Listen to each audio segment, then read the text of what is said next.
Biotechnology dairy development में मेरे हिसाब से तो बहुत बड़ा फ्यूचर है। बिल्कुल ऐसे। ठीक है जी।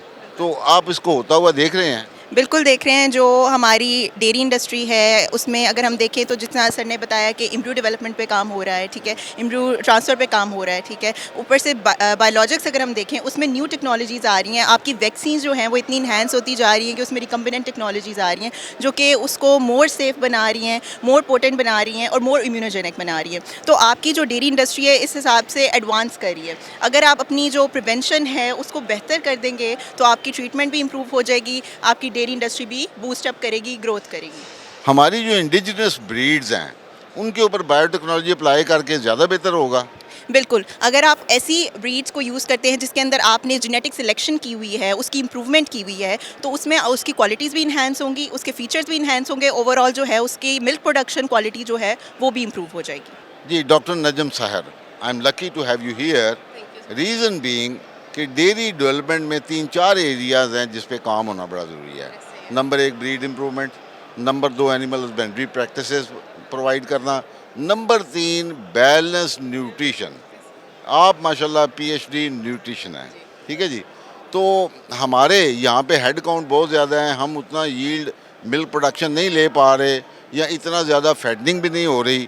तो फार्मर जो हैं वो इस चीज़ को फील कर रहे हैं कि हमें ऐसी न्यूट्रिशन की तरफ जाना चाहिए जो रिजल्ट ओरिएंटेड और लिमिटेड टाइम में कम वक्त में ज़्यादा रिस्पॉन्ड करे। बिल्कुल ऐसे ही है, बल्कि लास्ट 10 इयर्स के अंदर जो है बहुत ज़्यादा जो काम हुआ है वो रॉ मटेरियल्स के ऊपर हुआ है। स्पेशली अगर आप फैटनिंग में देखें तो जितनी ज़्यादा रॉ मटेरियल्स के अंदर चेंजेस आई हैं लास्ट 5 इयर्स के अंदर वो बहुत रिमार्केबल है। जैसे कि कॉर्न के अंदर आया, सोयाबीन के अंदर आई हैं, इसके अलावा बहुत सारे ऐसे ऑल्टरनेट प्रोटीन सोर्सेज आए हैं जिनको देने से ना सिर्फ बैलेंस न्यूट्रिशन जाती है एनिमल को, बल्कि बहुत सारे जो ऐसे आप कह लें कि एंटी न्यूट्रिशन फैक्टर्स थे वो भी ख़त्म हुए हैं अब। और जब आपने देखा कि लास्ट 3 इयर्स बैक जब सोयाबीन मील का क्राइसिस आया है तो बहुत सारे ऐसे ऑल्टरनेट प्रोटीन सोर्सेज आए, जैसा कि आप देख सकते हैं कि एग्री प्रॉम पाकिस्तान ने एक इनिशिएट लिया और उसके अंदर इन्होंने एक ऑल्टरनेट सोयाबीन का जो है वो इंट्रोड्यूस करवाया जो कि सिंगल सेल प्रोटीन था। उससे ना सिर्फ ये है कि उन्होंने जो है हाई प्रोटीन दी बल्कि एनिमल की वेलफेयर पे भी काम किया, बहुत सारे एंटी न्यूट्रिशन फैक्टर्स जो हैं वो कम हुए। इसके अलावा ना सिर्फ ये बल्कि एंटीबायोटिक रेजिड्यूज जो है AMR टेक्नोलॉजी पे भी बहुत सारा काम हुआ। अब एंटीबायोटिक को ख़त्म करके जो है प्रोबायोटिक्स, प्रीबायोटिक्स और ऑल्टरनेट पे काम किया जा रहा है, जिसके अंदर से आप देख लें कि जो मिल्क प्रोडक्शन है ना सिर्फ वो इंक्रीज़ होती है बल्कि जो भी मिल्क के अंदर टॉक्सिन्स हैं वो भी रिड्यूस हुए हैं। तो जब तक आप बैलेंस न्यूट्रिशन नहीं देंगे तो आपकी जो भी ब्रीडिंग है, आपकी जो भी जेनेटिक्स है वो उस तरह से फुलफिल नहीं हो सकेगी। अच्छा डॉक्टर साहब, मैंने ये देखा कि जनाब हमारे जो एनिमल्स हैं वो डिपेंडेंट हैं। नंबर 1, जब तक बरसीम है, ठीक है जी, बरसीम पे लगे रहेंगे।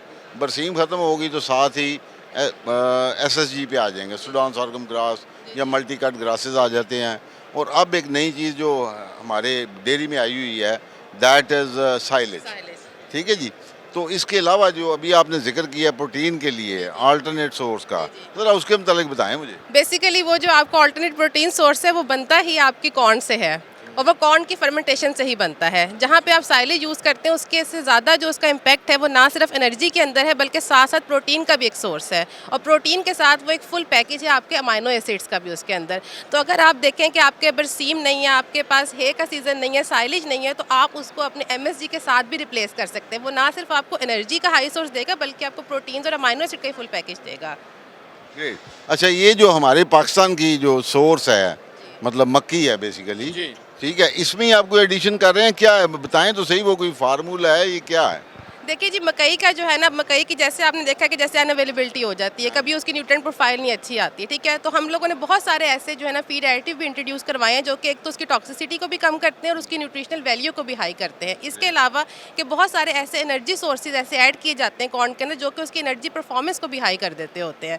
तो बेसिकली ओवरऑल जो अपना जो फीड एडिटिव का न्यूट्रिशनल सेगमेंट है उसके अंदर हम ऐसे ही रॉ मटीरियल्स पे और ऐसे ही फीड एडिटिव पे काम कर रहे हैं जो कि नेचुरल सोर्सेज की जितनी न्यूट्रिएंट्स हैं उसको भी हाई कर देते हैं।